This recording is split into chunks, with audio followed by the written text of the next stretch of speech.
ఇంకా ఇది రాజకీయమా రొచ్చ దీన్ని ఏమంటారా మీరు చెప్పురి. ఇగో ఈ వార్త వెలుగు అనే పత్రిక రాసుకొచ్చింది, ఈనాడు రాస్తుంది, ఆంధ్రజ్యోతి రాస్తుంది, ఇంకెవరైనా రాస్తారు. ఎందుకు రాస్తారా అంటే మనిషి పుట్టుక పుట్టినోడు ఎవడైనా సరే, మనిషి పుట్టుక ఎవడైనా సరే రాజకీయానికి చేయడానికి కూడా ఒక లిమిట్ ఉంటుంది. అంత దాటి రాజకీయం చేస్తే దాని రాజకీయంగా చూడరు, రోత లెక్క చూస్తారు. ఇది ఒక తల్లిని ఒక కుటుంబాన్ని బజారు కీడ్చి ఒక పార్టీని ఎదుర్కొనే దమ్ము లేక ఆ పార్టీ పైన బటగాసి మీదేసి ఒక కుటుంబ సమస్యను ఒక రాజకీయ పార్టీకి పూస్తే ఎన్నికల్లో ఓట్లు పడతాయి అనుకుంటున్నావు చూసినావు రేవంత్ అన్న. దీనంత సౌట రాజకీయం, దీనంత సన్నాసి రాజకీయం ఈ భూమండలంలో ఉండదు రేవంత్ అన్న. నువ్వు దీన్ని ఏడనైనా అడుగు, ఇది సన్నాసి రాజకీయం అంటారా అని రా, చవటల రాజకీయం అంటారు దీన్ని నా భాషలో చెప్పాలంటే.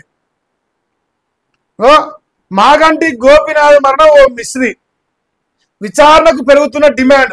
రేపొద్దుగాల ఎన్నికలు, రేపొద్దుగాల ఎన్నిక అంటే ఈ తల్లి ఏ ప్రయత్నం చేస్తుందంటే మాగంటి సునీత ఓడిపోవాలి, కాంగ్రెస్ పార్టీకి గెలవాలి.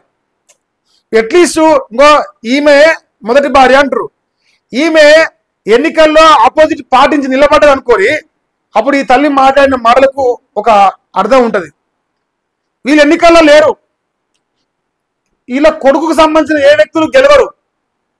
కన్న కొడుకు ఆశయాలకు వ్యతిరేకంగా ఈ ప్రెస్ మీట్ జరిగింది, పెట్టించిర్రు కాంగ్రెస్ కార్యకర్తలు నాయకులు.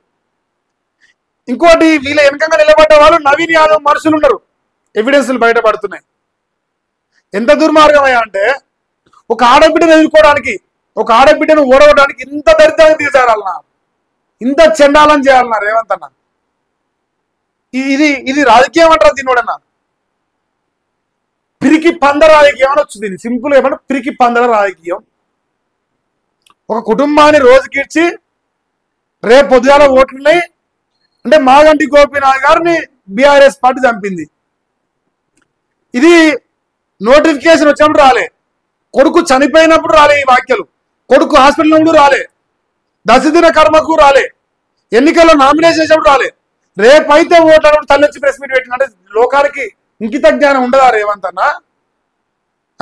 ఒక తల్లి రేపైతే ఓట్లడు వచ్చి తన కుటుంబానికి వ్యతిరేకంగా ప్రెస్ మీట్ పెట్టి ఆపోజిట్ లో కాంగ్రెస్ పార్టీ ఉన్నది, ఒక రకంగా కేసీఆర్ బిడ్డతోని రాజకీయం చేస్తుంటే, కేసీఆర్ బిడ్డతోని కేసీఆర్ పైన దుష్ప్రచారం చేపిస్తుంటే, ఓ రకంగా మాగంటి గోపీనాథ్ కుటుంబంతో చేపిస్తుంటే ప్రజలు ఎర్రిబాగులు అనుకుంటున్నావా?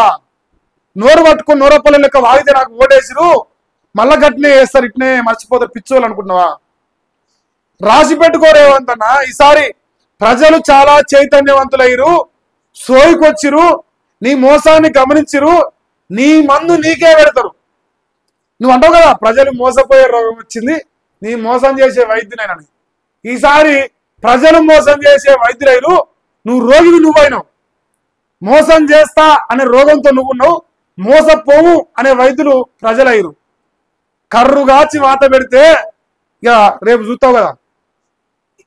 ఇది నీ సౌట రాజకీయం, ఇది నీ సౌట రాజకీయం. నీ ఓటమిని నువ్వే అంగీకరిస్తాను ఈ వార్తతోని. చూడు నాయన, జూబ్లీస్ ఉప ఎన్నిక వేళ తీవ్ర దుమారం, ఇది చేపించింది కాంగ్రెస్ సన్నాసులు. ఇప్పటికే పోలీసులకు గోపీనాథ్ తల్లి ఫిర్యాదు చేసింది, అనుమానాలని ఆవేదన వ్యక్తం చేసింది. మనవడితో కలిసి తాజాగా మీడియా ముందుకు వచ్చింది. గోపీనాథ్ ఫ్యామిలీ సర్టిఫికేట్ లో మా పేరు లేవి మహానంద కుమారి అడిగింది. తప్పుడు పత్రాలతో సునీత ప్రచారం చేసుకుంటున్నది. మృతిపై సమగ్ర దర్యాప్తు చేయాలని డిమాండ్.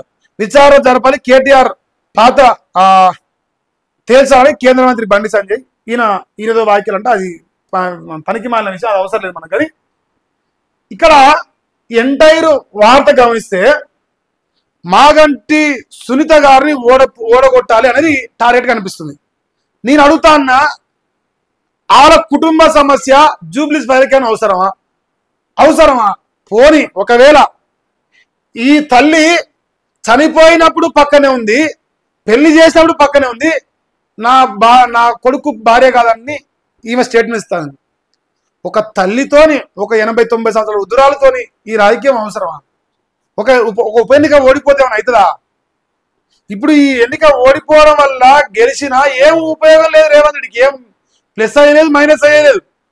కానీ ప్రజలు కాకడి చుమ్ముతున్నారు ఈ రాజకీయాన్ని చూసి. ఇంత నీచమైన రాజకీయం చేస్తారా రేవంత్ రెడ్డి నేనే అనుకుంటున్నా. నా అంతరాత్మ చెప్తున్నా, ఇంత చండాలమా, ఇంత దరిద్రమా, గెలుపు కోసం, ఆఫ్టర్ ఆల్ ఒక ఎన్నిక గెలవడం కోసం. నీకు లేదు ఆ కుటుంబం. నిన్ను అడుగుతున్నారు ఆయన, తిరుపతి రెడ్డి పెళ్లికి పోయినావు, కూతురు పెళ్లికి పోయినావు, నిన్న నీ భార్య నీ కూతురు ఎందుకు లేరని అడుగుతున్నారు జనాలు. దాని సమాధానం చెప్పగలవా రేవంత్ రెడ్డి?